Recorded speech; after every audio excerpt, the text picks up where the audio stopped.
الرحمن الرحيم. قال الله سبحانه وتعالى: يا أيها الذين آمنوا اجتنبوا كثيرا من الظن إن بعض الظن إثم ولا تجسسوا ولا يغتب بعضكم بعضا.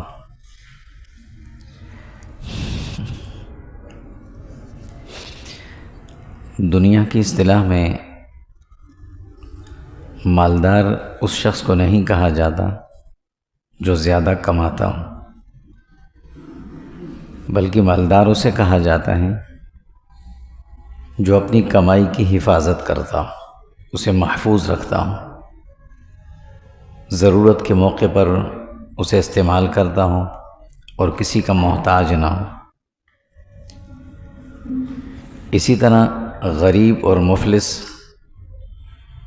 اس آدمی کو نہیں کہا جاتا کہ جس کے پاس ذرائع آمدنی کچھ نہیں ہے، وہ کماتا نہیں ہے، بلکہ غریب اور مفلس وہ ہے کہ جو کماتا تو بہت ہے لیکن اس کے پاس محفوظ کچھ نہیں رہتا، سب ختم ہو جاتا ہے اسے مفلس کہا جاتا ہے۔ اور حقیقتاً مفلس یہی شخص اور مالدار بھی وہی ہے جو اپنے مال کو، اپنی کمائی کو محفوظ رکھے، بے شک تھوڑا کماتا ہو۔ اسی طرح اللہ تعالیٰ کی نظر میں امیر اور غریب نیکیوں کے معاملے میں امیر وہ شخص نہیں ہے، مالدار وہ شخص نہیں ہے جو نیکیاں بہت زیادہ کرتا ہو۔ امیر اور مالدار وہ شخص ہے کہ جس کی نیکیاں محفوظ ہوں، چاہے وہ تھوڑی کیوں نہ ہوں، وہ محفوظ رکھی ہوئی ہوں، ضائع نہ ہوتی ہوں۔ اور مفلس وہ شخص ہے کہ جو نیکیاں تو بہت زیادہ ہیں، اس کی بہت زیادہ نیکیاں کما رہا ہوتا ہے، بدنی عبادت، مالی عبادت، جسمانی ہر لحاظ سے وہ عبادت ہی عبادت کر رہا ہوتا ہے، لیکن اس کی نیکیاں محفوظ نہ رہتی ہوں، اس سے ضائع ہو جاتی ہوں، اسے پتہ بھی نہ ہو۔ یہ اللہ کی نظر میں مفلس اور غریب ترین آدمی ہے۔ نبی کریم صلی اللہ علیہ وسلم نے ایک مرتبہ صحابہ سے پوچھا کہ بتاؤ مفلس اور غریب کسے کہتے ہیں؟ تو صحابہ نے بتایا رسول اللہ وہ شخص کہ جس کے پاس کھانے کو کچھ نہیں، پہننے کو نہیں، وہ غریب ہے۔ کسی نے کہا غریب وہ ہے کہ جس کے پاس ایک وقت کے لیے بھی کچھ نہیں ہے۔ کسی نے کہا غریب وہ ہے جس کو کھانا تو ملتا ہو لیکن پیٹ بھر کے نہ ملتا ہو۔ اور اس موجودہ دور میں ہماری اور آپ کی اصطلاح میں غریب مختلف اس کی تعریفیں ہوتی ہیں۔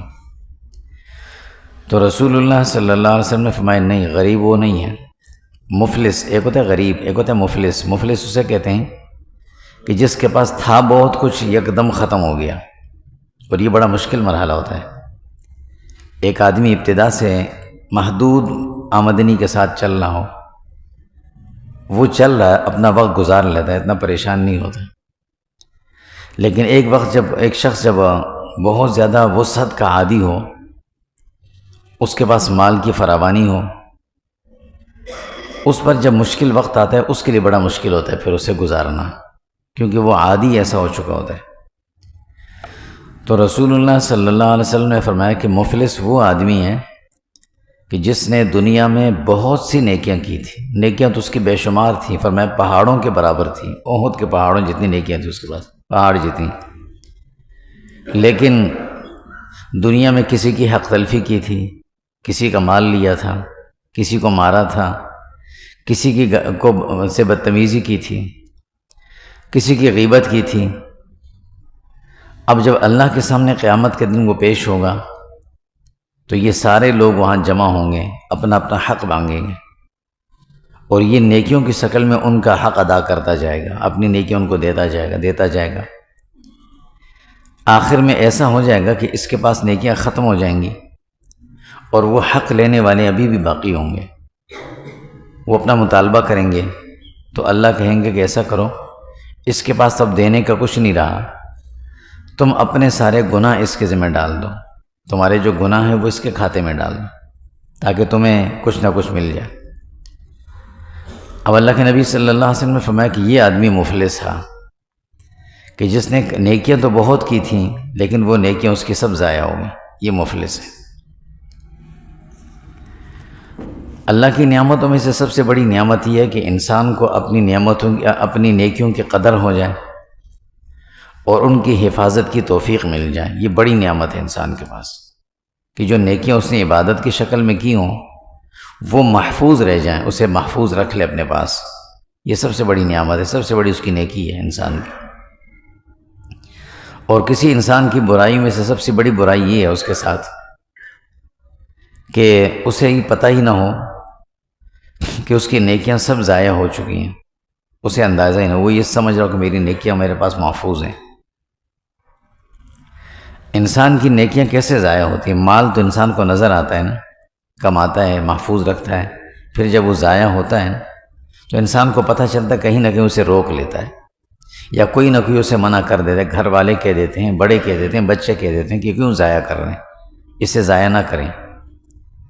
لیکن نیکیاں ایسی ہیں کہ یہ ضائع ہوتے پتہ نہیں چلتا، نہ کوئی بتاتا ہے ہمیں اور نہ کسی نے بتایا ہے کہ نیکیاں ضائع ہو رہی ہیں۔ ظاہر ہے اس دور میں تو انبیاء علیہم السلام ہے ہی نہیں کہ ہماری اس نہج پر تربیت بھی ہو، تو انسان کو خود اس معاملے میں خود محتاط رہنا چاہیے کہ کوئی ایسا عمل نہ ہو جائے جس کی وجہ سے میری کی ہوئی نیکیاں ضائع ہو جائیں۔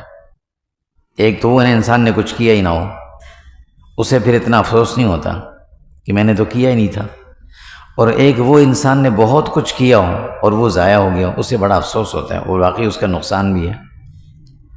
تو انسان کی نیکیاں ضائع کیسے ہوتی ہیں؟ دو طرح سے ہوتی ہیں۔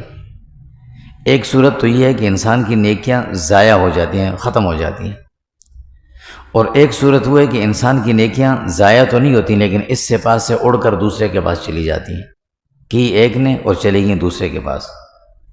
اور یہ بالکل ایسے جیسے محنت ہم کریں، سارے دن محنت ہم نے کی، کام ہم نے کیا، مہینہ ہم نے خدمت کی، اور مہینے بعد ہم نے اکاؤنٹ نمبر غلط دیا، کمپنی سے جو چیک آیا وہ دوسرے اکاؤنٹ میں چلا گیا، اور کمپنی کا میری تو ذمہ داری نہیں ہے، تو کتنے انسان کو دکھ ہوتا ہے۔ اسی طرح ایسا ہی ہوتا ہے کہ یا تو نیکیاں بالکل ضائع ہو جاتی ہیں، اور یا وہ ضائع تو نہیں ہوتی لیکن وہ جاتی ہیں کسی اور کے پاس۔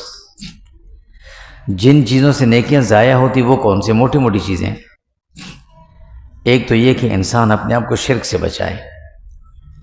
شرک ایک ایسی گندی خطرناک بیماری ہے کہ شرک ذرا سے بھی کہیں آ گیا انسان کے عقیدے میں، سوچ میں، فکر میں، عمل میں، عبادات میں، اللہ تعالیٰ اس کی نیکیاں ضائع کر دیتے ہیں، اور اس سے نیکیاں اس انداز سے ضائع ہوتی ہیں۔ اللہ کے نبی صلی اللہ علیہ وسلم کو اللہ نے مخاطب کر کے فرمایا کہ اپنی امت کو یہ بات سمجھا دینا کہ یہ بڑا سخت عمل ہے، اور فرمایا لئن اشرکت لیحبطن عملک وَلَتَكُونَنَّ مِنَ الْخَاسِرِينَ۔ بالفرض ہزارویں کے ہزارویں حصے میں بھی ہم مان لیتے ہیں کہ اگر آپ نے بھی ایسا کیا نا تو آپ کے بھی اعمال ضائع ہو جائیں گے۔ تو امت کو یہ بات سمجھا دینا کہ اتنا سخت کام کہ شرک ایسا عمل ہے کہ اس کی وجہ سے ساری نیکی انسان کی ضائع ہو جاتی ہے اور ختم ہو جاتی ہے۔ دوسری چیز کہ انسان نے کبھی زبان سے کلمہ کفر نکال دیا، عمل کفریہ کر دیا، جان بوجھ کے کوئی کفر نہیں کرتا، لیکن بعض اوقات انسان ہنسی مذاق میں یا غصے میں کوئی ایسا لفظ بول دیتا ہے جو کلمہ کفر ہوتا ہے، اور بہت سے کلمات ایسے کہہ دیے جاتے ہیں تو اس سے بھی انسان کی نیکیاں ضائع ہو جاتی ہیں۔ اللہ رب العزت فرماتے ہیں وَمَن يَكْفُرْ بِالْإِيمَانِ فَقَدْ حَبِطَ عَمَلُهُ۔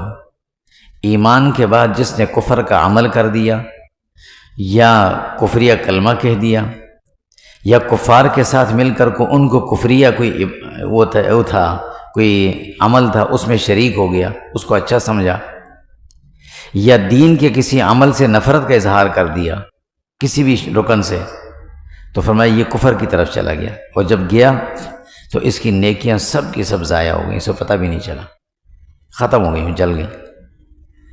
تیسری چیز اللہ کے نبی صلی اللہ علیہ وسلم فرماتے ہیں، حضرت ابو ہریرہ رضی اللہ تعالیٰ عنہ کی روایتیں فرماتے ہیں کہ اللہ کے نبی صلی اللہ علیہ وسلم نے فرمایا کہ دل میں اگر کسی کے ساتھ حسد پیدا ہو گیا نا، حسد، تو یہ ایک ایسا عمل ہے حسد کہ یہ نہ صرف انسان کی زندگی کو اور انسان کی صحت کو متاثر کرتا ہے، بلکہ یہ انسان کی نیکیوں کو ایک دم ختم کر دیتا ہے۔ حسد کسے کہتے ہیں؟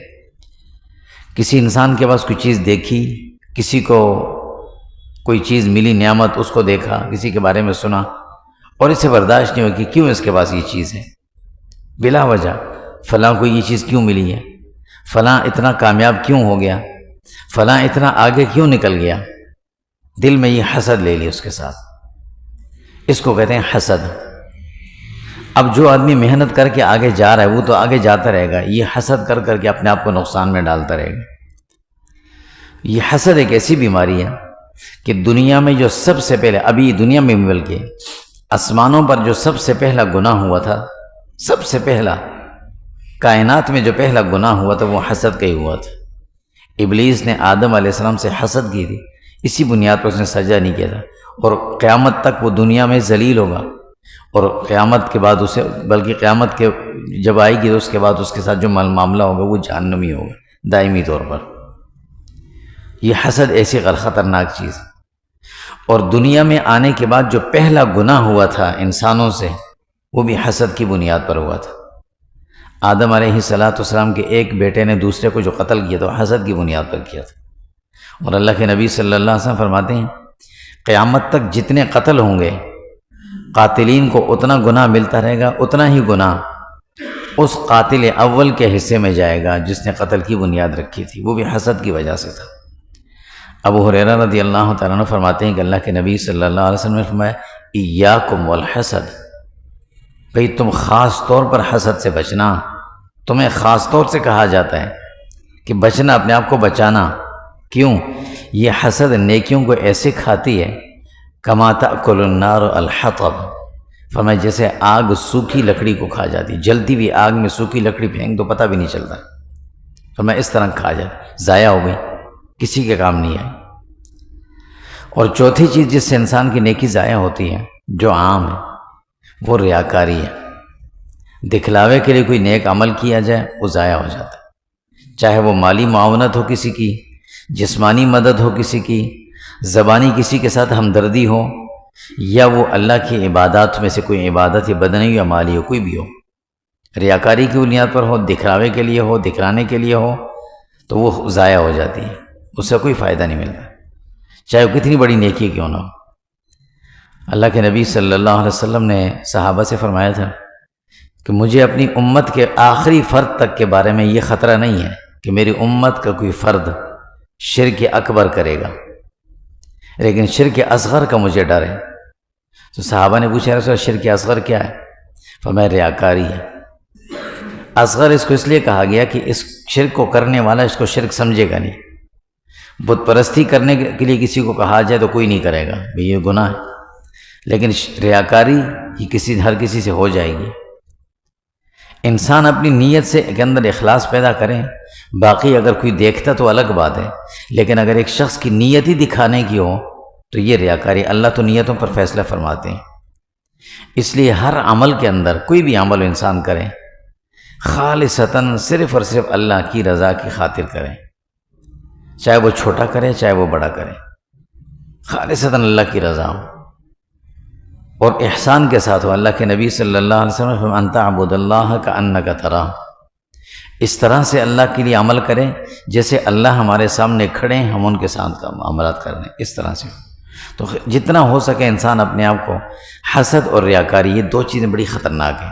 ظاہر شرک سے ہم اپنے آپ کو بچا لیتے ہیں، کفر سے بچا لیں گے، لیکن یہ حسد اور ریاکاری، اس سے اپنے آپ کو بچانا بڑا مشکل ہے، ہر فرد کے لیے مشکل ہے، اس سے اپنے آپ کو بچانا ہے۔ اور وجہ یہ ہے کہ شیطان کبھی ہمیں نہیں کہے گا کفر کرو، کبھی نہیں کہے گا، کسی مسلمان کو کبھی شیطان نہیں کہے گا کافر ہو جاؤ، کبھی نہیں کہے گا شرک کرو، کبھی نہیں، اسے پتہ ہی نہیں کرے گا، یہ بڑا گناہ نہیں کرے گا، لیکن جس چیز کو یہ گناہ نہیں سمجھتا وہ کروا دے گا ہم سے، اور وہ ہے بھی بہت بڑا گناہ، حسد ہے، ریاکاری ہے، تکبر ہے۔ ان چیزوں سے اپنے آپ کو بچایا جائے۔ یہ وہ چیزیں کہ جس کی وجہ سے انسان کی نیکیاں ضائع ہو رہی ہوتی ہیں، انسان بیچارہ محنت کرتا ہے، نیکیاں کر رہا، اور پتہ چلا نیکیاں سب ضائع ہو گئی۔ اور وہ چیزیں کہ جن کی وجہ سے نیکیاں ضائع تو ہوتی ہیں لیکن وہ بالکل ضائع نہیں ہوتی، بلکہ وہ کسی اور کے پاس چلی جاتی ہیں۔ ہماری کی ہوئی نیکیاں کسی اور کو مل جاتی ہیں۔ وہ دو چیزیں، ایک تو ہے غیبت۔ یہ غیبت ایسی خطرناک چیز ہے کہ اس کی وجہ سے بڑا نقصان ہوتا ہے، اور اللہ کے نبی صلی اللہ علیہ وسلم نے فرمایا کہ انسان کی نظر میں جس چیز کو گناہ کہا جاتا ہے، انسان عام جس کو گناہ کہتا ہے، یہ اس میں سے سب سے بڑا گناہ ہے۔ اس لیے اس کو کہا اشد من الزنا کہا، اس سے بھی بڑا گناہ ہے۔ اس لیے کہا کہ اس کو انسان بالکل ہلکا سمجھ لیتا ہے، اور اسی گناہ سے بچنے کے لیے اللہ کے نبی صلی اللہ علیہ وسلم نے پابندی لگائی، فرمایا کسی آدمی کی تعریف نہ کیا کرو، تعریف میں مبالغے نہ کیا کرو کسی، بھائی اتنا کر دے بھائی اچھا آدمی ہے، ٹھیک ہے جی، اللہ اچھا رکھے جی، بہت اچھے آدمی ہے، بس اس سے زیادہ تعریفیں کسی کی نہ کیا کرو، اس لیے کہ جب تم تعریف کرو گے تو کرتے کرتے یا تمہاری زبان سے یا سننے والے کی زبان سے لیکن کا لفظ آ جائے گا، اور لیکن کے بعد گفتگو کا رخ جو ہے بدل جائے گا، اس کے بعد کوئی نہ کوئی کلمہ ایسا آئے گا جس میں جس کی تم نے تعریف کی اس کی کوئی نہ کوئی برائی سامنے آ جائے، وہی غیبت ہو جائے گی۔ صحابہ نے پوچھا یا رسول اللہ غیبت ہے کیا چیز؟ ایک آدمی کے اندر برائی موجود ہے، ہم کسی کو بتا رہے ہیں تو یہ غیبت ہے؟ فرمایا اسی کا نام غیبت ہے، اسی کو غیبت کہتے ہیں۔ اس کے اندر برائی ہے، اللہ کو نظر آ رہی ہے، حساب اس کا اللہ نے لینا ہے، آپ نے اس سے حساب نہیں لینا، آپ نے اس کے حساب کتاب کے مالک اور بااختیار نہیں ہو، تو کیوں اس کی غیبت کر رہے ہیں؟ اس کا معاملہ اللہ کے سپرد کر دو، اسی کو غیبت کہتے ہیں۔ اور اگر آپ نے یہ سوچا کہ اس کے اندر برائی ہے حالانکہ اس کے اندر وہ تھی نہیں، یہی سب سے بڑی کمزوری ہماری آج کے دور کی ہے کہ ہم ہر آدمی کی معمولی سی ایک دفعہ اگر ہمارے سامنے سے بندہ گزر جائے تو ہم اس کے بارے میں سارا فیصلہ کر لیتے ہیں کہ یہ آدمی اچھا ہے، برا ہے، غلط ہے، ایسا ایسا ایسا، حالانکہ یہ کرنا نہیں چاہیے۔ ہو سکتا ہے ہر آدمی ہم سے، اور یقیناً ہر آدمی ہم سے اچھا ہوگا۔ بعض دفعہ ایسا بھی ہوتا ہے کہ وہ کوئی کام اس نے کیا ہوتا ہے، اس کی نظر میں وہ کام اچھا ہے، ہمیں اس کام کی سمجھ نہیں ہے، ہم سمجھتے ہیں اس نے غلط کیا، ہم اس کی غیبت کر دیتے ہیں، حالانکہ وہ کام اس نے اچھا کیا اس لیے کہ وہ سمجھتا ہے کام کو، ہم تو نہیں سمجھتے تھے۔ تو اس لیے اس معاملے میں ہر انسان کو دوسرے کے بارے میں حسن ظن رکھنا چاہیے، اچھا گمان رکھنا چاہیے۔ کوئی آدمی اگر کسی برائی کے پاس سے بھی گزرتا ہوا جا رہا ہے نا، تو اس کے بارے میں بھی گمان یہ رکھیں کہ وہ وہاں گیا ہے تو ہو سکتا ہے اس برائی کو ختم کرنے کے لیے گیا ہو۔ ضروری نہیں ہے کہ ایک آدمی اگر شراب کی دکان سے نکل رہا ہے تو وہ شراب خریدنے گیا ہوگا، ہو سکتا ہے وہ دکاندار کو جا کے بتانے گیا ہوگا کہ بھئی یہ شراب اچھی چیز نہیں ہے، نہ رکھا کرو، یہ بتانے گیا ہو، اور وہاں سے وہ نکل گیا تو ہم نے اس کی غیبت شروع کر دی کہ یہ تو شراب کی دکان سے نکلا تھا، کچھ نہیں کیا ہوگا اس نے۔ ضروری تو نہیں ہے، ہمیں پتہ نہیں ہے، یہ غیبتیں ہیں۔ اس لیے غیبت سے حتی الامکان انسان کو بچنا چاہیے، بڑی خطرناک چیز ہے یہ۔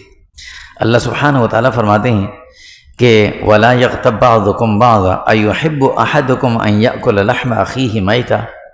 غیبت ایسی چیز ہے کہ گویا کہ ایک آدمی کا سکا بھائی انتقال کر جائے اور جو بھائی زندہ ہے وہ اپنے اس مردہ بھائی کے جسم کے گوشت کے ٹکڑے کاٹ کے کھائے، کیا یہ پسند کرو گے؟ فرمایا بالکل ایسا ہی ہے۔ صحابہ نے، حضور نے ایک مرتبہ صحابہ کے ساتھ سفر میں تھے تو ایک صحابی کی زبان سے کسی صحابی کے بارے میں کوئی لفظ نکل گیا، حضور نے خاموشی سے سنا، کچھ نہیں کہا، چلتے رہے اتفاقاً آگے ایک جگہ راستے کے کنارے دور ایک گدھا مرا ہوا پڑا تھا، اور جب جانور مردار ہو جاتا ہے تو اس کا جسم پھول جاتا ہے، ٹانگیں اٹھ جاتی اوپر، حدیث میں آتے ہیں اس طرح سے پڑا ہوتا ہے کہ پھولا ہوا تھا، ٹانگیں اٹھی ہوئی تھی۔ حضور نے اس صحابی کو بلایا، فرمایا ادھر آؤ، جاؤ اس گدھے کا گوشت کھاؤ۔ فرمایا یا رسول اللہ یہ کون کھائے گا؟ یہ آپ کیا کہہ رہے ہیں، مجھے اس طرح کہہ رہے ہیں؟ کہا وہ پیچھے جو تم نے بات کی تھی نا اس سے اچھا تھا تم یہ کھا لیتے، وہ نہ کرتے، اتنا بڑا گناہ ہے۔ اور یہ غیبت ایسی چیز ہے کہ جو اپنی نیکیاں اٹھا کر فوراً اس آدمی کے کھاتے میں ڈال دیتے ہیں جس کی ہم نے غیبت کی ہے۔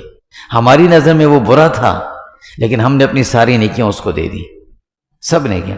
تو انسان اگر غیبت کرے نا تو کم سے کم اپنے کسی بڑے کی کرے، والدین کی کرے، تاکہ کم سے کم اپنی نیکیاں اوروں کے پاس تو نہ جائیں، ان کے پاس جائیں۔ اور والدین کی غیبت کوئی نہیں کرے گا، تو اس لیے اپنی نیکیاں جب والدین کو نہیں دے سکتا تو کسی اور کو بھی نہ دے۔ جس کو ہم برا سمجھتے ہیں اسی کے بعد سب نیکیاں جا رہی ہوتی ہیں، اس لیے غیبت سے انسان اپنے آپ کو بچائے، حتی الامکان بچائے۔ اور اس سے بچنا بڑا مشکل ہے۔ ایک تو یہ کہ اللہ سے دعا مانگے انسان کہ اللہ رب العزت مجھے غیبت سے بچائے۔ دوسرا ہر وقت اعوذ باللہ من الشیطان الرجیم کا کلمہ پڑھتا رہے، لا حول ولا قوت پڑھتا رہے، تاکہ شیطان اس گناہ کی طرف نہ لائے۔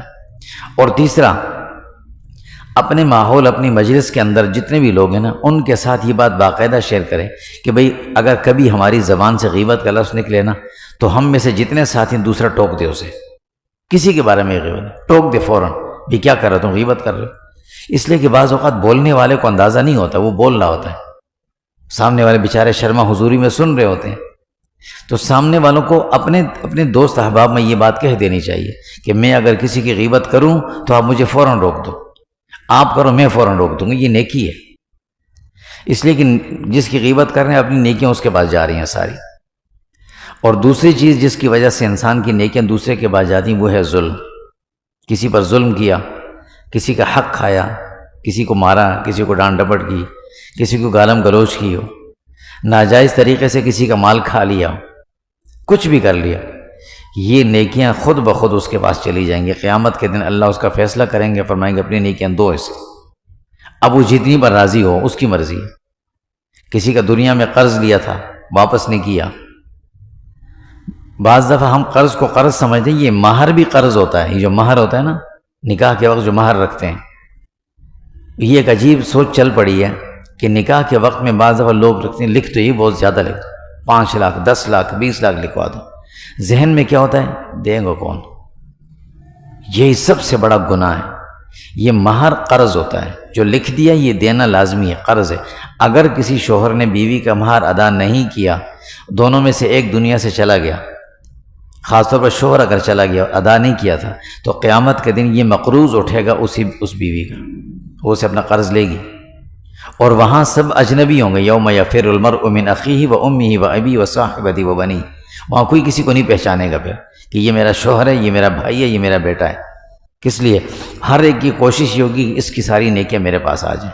تو وہاں اگر اللہ اختیار دے دیں کہ ہاں بھئی تم پر اتنا ادھار تھا اس کا، یہ آ گیا تھا اسے، اب اس سے نیکیاں لو، کتنی لوگ، تو پھر کون ہے؟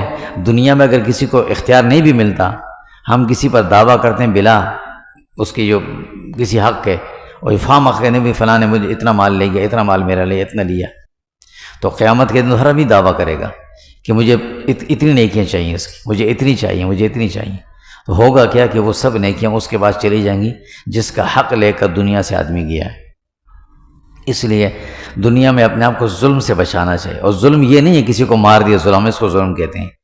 ناجائز طریقے سے کسی کا کام نہیں کیا. بھئی ایک آدمی کو ایک جگہ بٹھایا ہے، قانون وقت نے اس کو بٹھایا کہ یہ کام تم نے کرنے ہیں. وہ آدمی کے پاس، اس آدمی کے پاس کوئی آتا ہے میرا یہ کام کر دو، کہتے ہیں میں ابھی فارغ نہیں ہوں، میں نہیں کرتا ابھی کام، یا کچھ بھی ٹال مٹول کر دے، یہ بھی ظلم ہے.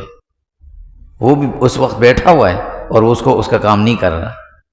کسی ادارے میں بچے پڑھ رہے ہیں اور پڑھانے والا اسے پڑھا نہیں رہا، یہ بھی ظلم کر رہا ہے. اس کا بھی اس سے حساب دینا ہوگا. کسی ڈاکٹر کے پاس ایک مریض گیا اور اس نے اس کو دیکھا نہیں، اس کی صحیح دوا کی تشخیص نہیں کی، یہ بھی ظلم کیا اس نے. یہ ہر چیز ظلم کے زمرے میں آتی ہے. کسی آدمی کو اگر ایک خاندان یا چند افراد کا یا چند گھروں کا نگران یا سربراہ بنایا تھا، اس نے اس کام میں خیانت کی، یہ بھی ظلم کیا. کوئی آدمی کسی کا ملازم تھا، مالک نے اس ملازم کی وقت کی تنخواہ ادا نہیں کی، اس میں 1 دن 2 دن 3 دن لیٹ کر دیا، یہ بھی اس نے ظلم کیا ہے. یہ سب ظلم میں آتے ہیں. لیکن اس لیے کہ ہم ان کچھ چیزوں کو چھوٹی سمجھتے ہیں، اور ہمیشہ خطرناک بیماری وہ ہوتی جس کو آدمی چھوٹا سمجھ لے، بڑا سمجھ لو خطرناک نہیں ہوتی. تو اس لیے ان تمام چیزوں سے اپنے آپ کو بچانا چاہیے.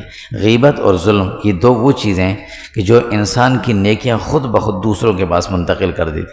کرے گا ایک اور جائیں گے دوسرے کے پاس. اس لیے ہر وقت انسان ان دونوں چیزوں سے اپنے آپ کو بچائے بھی، اور اللہ سے دعا بھی کرے کہ اللہ ان چیزوں سے میری حفاظت فرمائے. حضور صلی اللہ علیہ وسلم نے رو رو کر اللہ سے مانگا تھا کہ اللہ میری امت کے ظالموں کو بھی معاف فرمائے. اللہ نے بڑی تاخیر کے بعد فرمایا چلو میں معاف کر دوں گا. لیکن اس میں بھی یہ کہا ہے کہ یغفر للشہید کل شیء الا الدین. فرمایا اگر ایک آدمی میرے راستے میں شہادت قربانی دے کر آئے، جسم جان کی شہید ہو کر بھی آ گیا، میں اس کے سارے گناہ معاف کر دوں گا. لیکن اگر کسی کا حق لے کر آئے گا میں معاف نہیں کروں گا اسے. اس لیے ظلم ہے اور غیبت سے، ان دو چیزوں سے اپنے آپ کو مکمل طور پر بچانا چاہیے۔ ویسے بھی بڑا حساس دور ہے، نیکیوں کی ویسے اتنی قلت ہے، بڑی مشکل سے نیکی کرنے کا موقع ملتا ہے، اور اس میں بھی اگر وہ نیکیاں محدود نیکیاں اتنے بڑے گناہ کی وجہ سے وہ اڑ کر چلی جائیں تو انسان تو سراسر خسارے میں، نقصان میں ہے۔ اللہ تعالیٰ ہم سب کی حفاظت فرمائے۔ وصلی اللہ علیہ وسلم۔